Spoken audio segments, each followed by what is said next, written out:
सामान्य परिवार का व्यक्ति, नमस्कार, आप देख रहे हैं एक गरीब पूर्वांचल परिवार संवाद। का व्यक्ति एक आज चाय यहाँ बनाने वाला भारतीय जनता देश पार्टी का द्वारा प्रधानमंत्री हो सकता राहुल है। गांधी और और कांग्रेस आज कांग्रेस तक द्वारा सामंतवादी लगातार की जा प्रवृत्ति के रही कारण गाली से गलौज इसको और अपशब्दों बर्दाश्त के नहीं विरोध कर में, सकी है।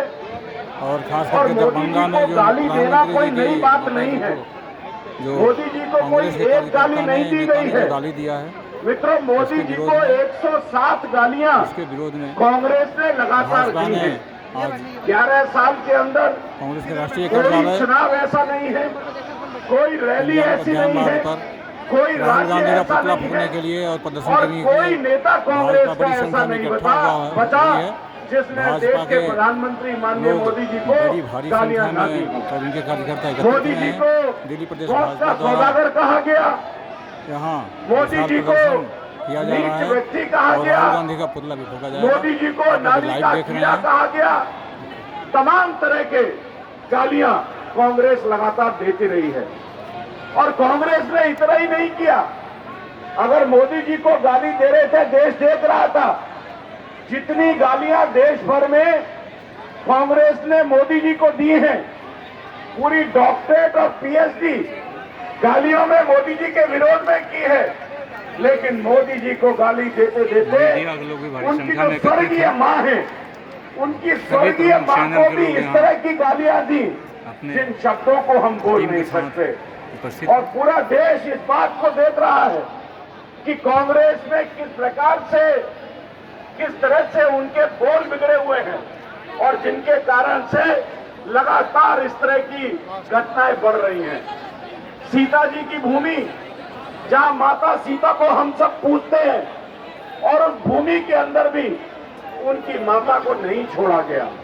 आने वाले समय में देश बर्दाश्त नहीं करेगा और देश का एक एक नागरिक, भारतीय जनता पार्टी का एक एक कार्यकर्ता मोदी जी के इस शर्मनाक कृत्य को हम कभी बर्दाश्त नहीं करेंगे। और ये इस बात का प्रमाण है पूरे देश के अंदर। आज भारतीय जनता पार्टी दिल्ली के अंदर जिस प्रकार का जन सैलाब आप देख सकते हैं, खाली भाजपा के कार्यकर्ताओं का जन सैलाब दिल्ली की आम जनता भी समाप्त होने का नाम नहीं ले कांग्रेस के रहा। शर्मनाक जहाँ दूर दूर तक नजर जा रही है, विरोध करने के लिए भाजपा के कार्यकर्ता ही नजर आ रहे मैं हैं। आप सबसे कहना पूरा चाहता रोड हूं भरा कि पड़ा जिस है प्रकार से कांग्रेस की कार्यकर्ताओं मानसिकता से। खराब हुई है, भारतीय उनको जनता शर्म आनी पार्टी चाहिए। के कार्यकर्ताओं अधर्म में टिप्पणी इसको करने पर लेकर शर्म बहुत आनी भारी चाहिए। क्रोश है। और मैं मेरा नारा लोग लगाऊंगा, मेरे साथ आप लोग उसी नारा का प्रदर्शन लगाइएगा यहाँ कर रहे हैं। कि मोदी जी का ये अपमान नहीं, मोदी जी का ये अपमान, मोदी जी का ये अपमान,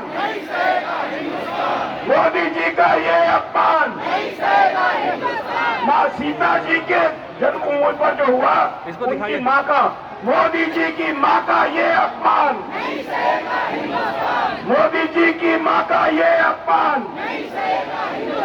मोदी जी का ये अपमान, मोदी जी का ये अपमान। बोलिए भारत माता की, भारत माता की। बहुत बहुत धन्यवाद। धन्यवाद सतीश जी। हमारे बीच में भारतीय जनता पार्टी के राष्ट्रीय महामंत्री आदरणीय तरुण चुग जी आ चुके हैं। इस कड़ी के अंदर मैं चांदनी चौक के लोकप्रिय सांसद प्रवीण खंडेलवाल जी से आग्रह करूंगा कि प्रवीण जी आए, अपनी बात रखें। मैं सभी नेताओं से कहना चाहता हूं, अरविंद सिंह लवली जी से मेरा आग्रह है, लवली जी आए और अपनी बात रखें।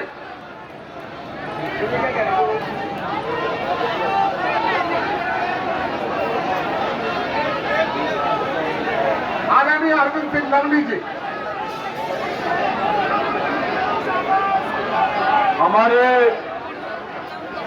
पार्टी के राष्ट्रीय महामंत्री परम आदरणीय तरुण चुग साहब, हमारी दिल्ली की प्रभारी सचिव, हमारी आदरणीय बड़ी बहन अलका गुर्जर जी,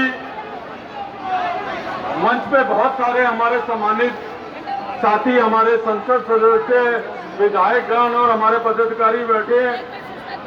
तो मैं सभी को बहुत आदर और सम्मान के साथ संबोधित करते हुए सामने उपस्थित हजारों की संख्या में इस देश की संस्कृति और संस्कारों को बचाने के लिए आए हुए दिल्ली के तमाम कार्यकर्ताओं का जो है, सम्मानित कार्यकर्ताओं को और भाइयों और बहनों को जो है मैं कहना चाहता हूं कि आज ना केवल आप भारतीय जनता पार्टी की लड़ाई को लड़ने आए हैं, भारी संख्या में इस भारी देश से भारी की संख्या में यहाँ एकत्र हैं। संस्कृति की लड़ाई को लड़ने के लिए आए हैं। ये देख कर लगता ये है कि देश भाजपा के अंदर भगवान श्री कितना राम भारी का आक्रोश देश है। है। भगवान श्री राम अपनी सौतेली मां के कहने से वनवास पे चले गए थे। ये उस संस्कृति का देश है। ये देश श्रवण कुमार का देश है। वो श्रवण कुमार जिसने अपने माँ बाप की सेवा के अंदर अपना पूरा जीवन जो है वो समर्पित कर दिया हो। हम हमेशा ये कहते हैं कि कोई भी बेटा अगर उन्नति और तरक्की करता है तो हम कहते हैं कि अपनी माँ के संस्कारों की वजह से जो है वो आगे बढ़ा। जिस माँ की संस्कार की वजह से उस माँ का बेटा न केवल इस देश का प्रधानमंत्री है बल्कि विश्व के सबसे बड़े नेता नरेंद्र मोदी जी हैं। ऐसी माँ का अपमान करना, इससे ज्यादा घृणित काम, इससे ज्यादा जो है गिरा हुआ काम मैं समझता हूँ कोई और हो नहीं सकता। मैं समझ